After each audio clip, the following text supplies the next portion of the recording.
So, how to solve TikTok birthday problem or issue in less than 50 seconds. First thing guys, open the settings and then go to the apps manager.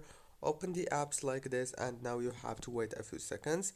It will start loading all the apps that you have on your phone.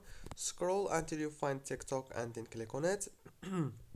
Click on this for stop and then click on the storage or the internal storage. Click on clear data and clear cache.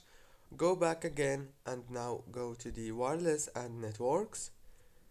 Now here on this page, all what you want to do is enable the airplane mode and then wait 10 seconds and disable it again.